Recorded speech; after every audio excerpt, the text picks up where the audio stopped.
አብርሃም ልጁን እንዲወስደው ቡዜ እያስማማች ነው። ሄርሜላ ደግሞ የአብርሃምን ልጅ ልውል ከሷ ጋር ሆኖ እንዲያድግ አትፈልግም። ሩታም ደግሞ በፍጹም ልጇን መስጠት አትፈልግም። ቡዜ ግን እያሰበች ያለችው ነገር አብርሃምን እየመከረችውና እያግባባችው ያለችው ልጁን እንዲወስድና ከሄርሜላ ጋር እንዲኖር ያለዛም ደግሞ ከሁለቱም ህይወት ወጥቶ የራሱን ህይወት እንዲኖር ነው እያረገች ያለችው። ግን ደግሞ ልጁ በጭራሽ ከሩታ ጋር መሆን እንደሌለበት ነው የሆነ ነገር እየተሰማ ያለውና ይህን ሁሉ ነገር ለምን ማድረግ አስፈለገ? ቤዛ ማን ቤዝዬ ልጅ እኮ አላት አይደለ? ቤዛ የአብርሃም እህት ልጅ አላት። ሰው ልጅ ያለው ሰው እንዴት ነው በልጅ ላይ በእናትና ልጅን ለማለያየት የሚሞክረው? ሰላም የኔ ወዶች እንዴት ናችሁ? ሰላም ናችሁ ወይ? እንዴት ዋላችሁ? ከኔ ጋር ሁሉ ሰላም ነው። ሰላማችሁ ብዝት ትርፍ ይበልልኝ። የኔ ወዶች የኔ ወርቆች አላችሁልኝ ወይ? እንግዲህ በዚህ ሰዓት እየተሰማ ያለው ነገር ትንሽ እጅግ በጣም ከባድ ነገር ነው ማለት ነው። እሱም ነገር እንግዲህ ቡዜ አብርሃምን ልጁን እንዲወስደው እያነጋገረችና እያስማማች እንደሆነ ነው መረጃ የደረሳቸውና ይሄ ሁሉ ነገር ግራ ግብት ያለ ነገር ምንድነው? መቼም የማይሆንን ነገር ለምን የህልም እንጀራ እያለማችሁ ትኖራላችሁ? የኔ ጥያቄ ይሄ ነው። እውነት ለምን ይሄ የህልም እንጀራ ነው። መቼም ቢሆን ሩታ በህይወት እያለች ሩታን ገላችኋት ወይ ከዚህ ዓለም ላይ አጥፍታችኋት ካልሆነ በቀር በፍጹም ሩታ ልዑልን አሰጣችሁም ማለት ነው።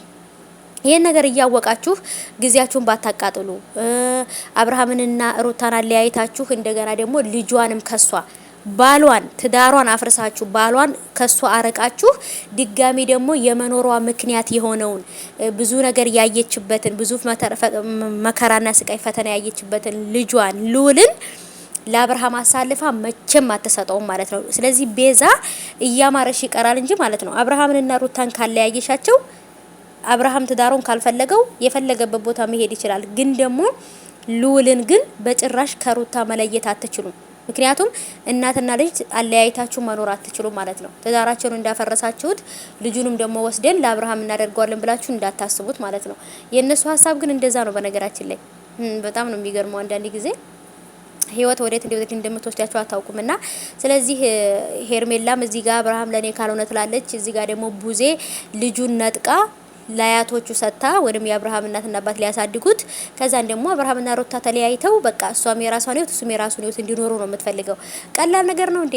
ልጅን ነጥቆ ከናት ሌላ ቦታ ማሳደግ መውሰድ ቀላል እኮ አይደለም። ሩታ ደግሞ ለልዑል ብላ ነው ይሄን ሁሉ ነገር ታግሳ ያለ ጥፋቷ ጥፋተኛ የሆነችው ያለ በደሏ በቃ ችግር የለውም ይቅርታ ብላ እኔ ጥፋተኛ ከሆንኩኝ ይቅርታ ያለችው ትዳሯን ለመመለስ እንጂ ለሌላ ነገር አይደለም።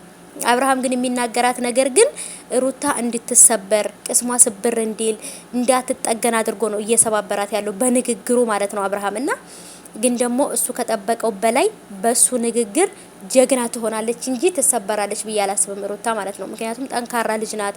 በጣም ብዙ ስቃዮችን መከራዎችን አሳልፋለችና ሩታዬ የኔ ጀግና እህት ማለት ነው። አሁንም ቢሆን ልጅሽን ጠበቅ አድርገሽ ያዢ።